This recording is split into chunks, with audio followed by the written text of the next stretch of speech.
Hi everyone and welcome. On this video I'm going to talk about how our body stores and burns fat. Every time we eat something, it will stimulate insulin production in different degrees depending on what we eat. Carbohydrates stimulate insulin production more than any other food. Proteins stimulate insulin production in a much lesser degree, and fats don't stimulate insulin production at all. Almost all carbohydrates we eat are going to be converted into sugar in our body, except for those that are not digested, like fiber. Now, we need that sugar to get in our cells to be used as energy. How it gets there now is when insulin comes into play. When there is glucose in our bloodstream, the pancreas senses this and it releases the hormone insulin. Insulin interacts with the cell's membrane and allows the glucose to get in the cell. So insulin opens the door to the cell so they can be fed and use the glucose as energy. So if after all the cells are fed and we still have more glucose in our bloodstream, it will get storage in our liver, in our muscles, as glycogen. Your liver and muscles can only store about 90 to 110 grams of glycogen, and this is the equivalent to 3 to 4 hours of normal activity. Once our glycogen reserves are full, if we still have more glucose floating around, it'll be converted into fat and transported to the fat cells to be stored there in the form of triglycerides to be used as energy later.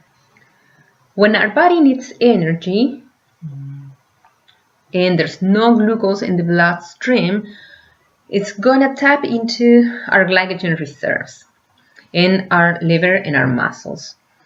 When those reserves are depleted, it's gonna tap into our fat cells. Free fatty acids are gonna leave the fat cells and go feed all the other cells. Right? Now, free fatty acids don't need insulin to get in the cells. They have free access to cells, but they cannot leave the fat cell in the presence of insulin. So that is something that we have to remember because it's very important. So if there is still insulin in our bloodstream, the fatty acids cannot leave the fat cells. So okay, this mechanism would be actually very efficient if we lived in a perfect world, where we all eat a perfect diet. But unfortunately, our diet is far from being perfect. Let's talk about a little bit about what is known as the blood sugar roller coaster. And this is the roller coaster you don't want to ride.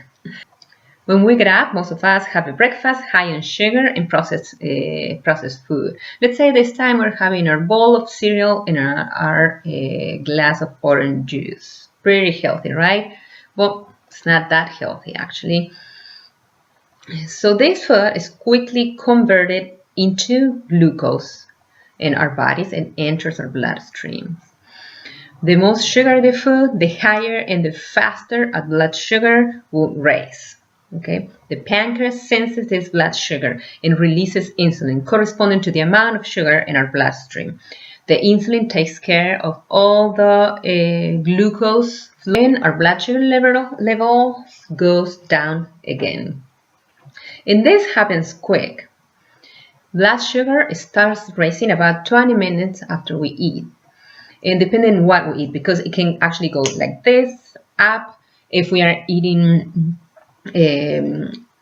quickly digested carbs, like let's say hard candy or juice, right? And then it's gonna raise for about 1 or 2 hours after eating, depending on what's in the food, and then it's gonna start like going down. It should be back to normal in about between 2 and 4 hours after eating. Again, depending on what we are eating. However, our blood sugar level goes down fairly quick, as we said, between 2 to 4 hours after eating. It takes much longer for insulin to leave our body. this can be a problem because as long as there is insulin in our body, our body cannot access the fatty acids stored in our fat cells to be used as like energy, right? So now 2 hours passed after our breakfast, our blood sugar is low again, and here come the cravings, irritability, lack of energy, and we have to eat. We have to eat again, right? This time, let's say about 10 in the morning, we're at work, we're gonna do our trip to the vending machine and get maybe some cookies or a muffin. I don't know, not muffin in the vending machine. But we're gonna get to that muffin and we're gonna eat it. And what's gonna happen? Our blood sugar is gonna go up again. Pancreas is gonna sense this. It's gonna release insulin. It's still there's still insulin in our bloodstream, and because we're eating again, and we're eating again this processed food or a food high in sugar or refined carbohydrates, our blood sugar is going to raise again, and our pancreas is going to pump even more insulin into our bloodstream. And again, it's going to drop low, and this circle repeats through the day.